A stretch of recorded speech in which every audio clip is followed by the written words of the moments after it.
नमस्कार, आप सभी का एक बार फिर से बहुत बहुत स्वागत है आपके अपने YouTube चैनल पर। देश दुनिया की तमाम बेहद बड़ी खबरें आपके लिए लेकर आए हैं। आपसे रिक्वेस्ट है आप वीडियो में लगातार बने रहिए, वीडियो पूरा देखिए जिससे कि कोई भी बड़ी खबर आप लोगों से छूटे नहीं और हर जानकारी सही आप तक पहुंचे।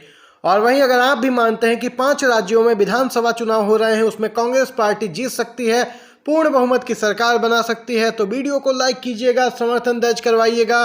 पहली खबर निकल के आ रही है, समय की बिग ब्रेकिंग न्यूज निकल के आ रही है दोस्तों। केदारनाथ में राहुल गांधी की हुई है वरुण गांधी से मुलाकात। जी हां दोस्तों, राहुल गांधी केदारनाथ धाम पहुंचे थे और जैसे ही इसकी जानकारी बीजेपी सांसद और उनके चचेरे भाई वरुण गांधी को लगी, वह भी केदारनाथ धाम अपने परिवार साथ पहुंच गए। वहां पर इन दोनों नेताओं की मुलाकात हुई है, मुख्य पुजारी के घर में बैठक भी की गई दोस्तों।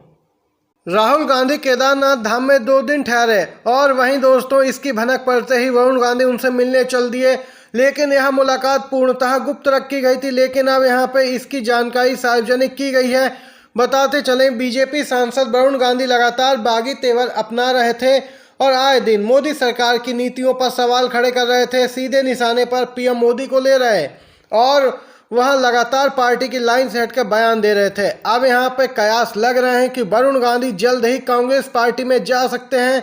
उन्होंने राहुल गांधी से मुलाकात की है। दोनों भाइयों की मुलाकात वीआईपी हेलीपैड के रास्ते में मुख्य पुजारी निवास में हुई थी दोस्तों। इसकी फोटो सार्वजनिक की गई है। इसी के साथ अगली अपडेट आ रही है, बड़ी खबर निकल के आ रही है। पूर्व न्यायाधीश ने यहां पर कह दी है बड़ी बात। जी हां दोस्तों, ऐसा लगता है अदालतें जमानत देने के मूल सिद्धांत को भूल गई हैं। सुप्रीम कोर्ट के पूर्व न्यायाधीश मदन वी लोकुर ने बड़ी बात कही है। मदन वी लोकुर उन न्यायाधीशों में से हैं जो आए दिन कई मामले उठाते रहते हैं। आजकल देखा गया है कि सुनवाई के दौरान तो यहाँ पर कोर्ट जांच एजेंसियों को फटकार लगाती है और लगता है कि यहाँ पर जो भी आरोपी है उसे जमानत मिल जाएगी, लेकिन जब फैसला आता है तो यहाँ पर उसका उलट देखने को मिलता है। जमानत याचिका रद्द हो जाती है। यहाँ पर उदाहरण के तौर पे आप लोग पूर्व डिप्टी सीएम मनीष सिसोदिया का देख सकते हैं उदाहरण, जहाँ पर उनके मामले में ईडी को फटकार लगाई थी। सुप्रीम कोर्ट ने कहा था सबूत लेकर आइए, ईडी सबूत भी नहीं जुटा पाई और जब यहाँ पर आदेश आया तो उसमें देखने को मिला कि जमानत याचिका ही खारिज हो गई है। उन्होंने यहाँ पे साक्षात्कार में कहा कि वास्तविकता के प्रति यहाँ पे लगता है न्यायाधीशों का रवैया बदल गया है। वह जमानत देने से इनकार करने के बारे में बिल्कुल भी सोचते नहीं हैं और यहाँ पर मूलभूत सिद्धांतों को भूल से गए हैं। यहाँ पर दोस्तों पूर्व न्यायाधीश मदन वी लोकुर का ये बयान था। कांग्रेस नेता कन्हैया कुमार मध्य प्रदेश में पहुंचे, एक सभा को संबोधित किया और सीधे तौर पर निशाने पर उनके रहे गृह मंत्री अमित शाह। जी हां दोस्तों, कन्हैया कुमार गरजे हैं मध्य प्रदेश में। चुनावी सभा के दौरान जबरदस्त तरीके से हमला बोला है। कन्हैया कुमार ने कहा कि मध्य प्रदेश में कांग्रेस को ऐसी जीत दिलाएं कि यहां पे अमित शाह भी कुछ ना कर पाएं।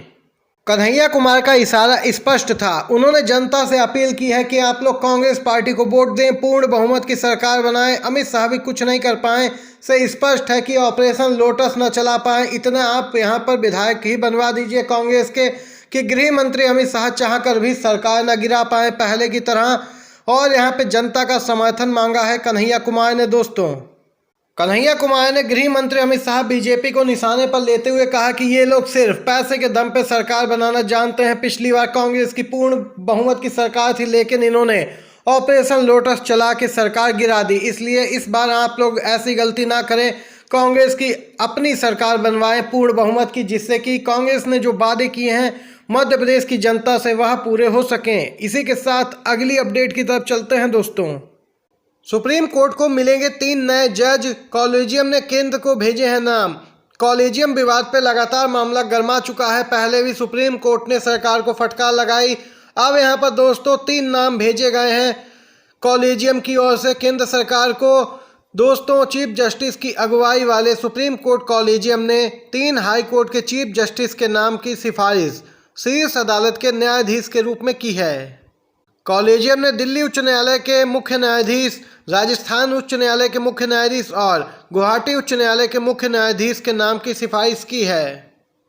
गौरतलब है कि सुप्रीम कोर्ट में 34 जजों के पद हैं, लेकिन अभी वर्तमान में 31 जज कार्य कर रहे हैं। 3 जज यहाँ पे कम थे जिनके नामों की सिफारिश कर दी गई है मुख्य न्यायाधीश की। अध्यक्षता वाले कॉलेजियम की ओर से ये अपडेट निकल के आई है। माना जा रहा है कि अगर सरकार जल्द ही इस पर फैसला नहीं लेती है तो सीजीआई बड़ा एक्शन ले सकते हैं। इसी के साथ अगली अपडेट की तरफ चलते हैं।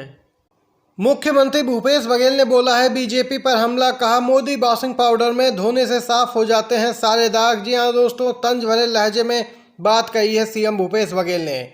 छत्तीसगढ़ के सीएम भूपेश बघेल ने बीजेपी सरकार पर निशाना साधा। केंद्र की सरकार पर निशाना साधते हुए उन्होंने कहा कि ईडी, सीबीआई आदि की कार्रवाई राजनीतिक द्वेष के चलते की जा रही है। उन्होंने कहा जैसे ही अजीत पवार बीजेपी में शामिल हुए उनका नाम ईडी ने हटा दिया। हेमंत बिश्व शर्मा अभी सीएम है, उनका नाम शारदा चिट फंड भ्रष्टाचार में था। ऐसे कई उदाहरण हैं जो मोदी वॉशिंग पाउडर में धुलने के बाद सारे दाग साफ हो जाते हैं।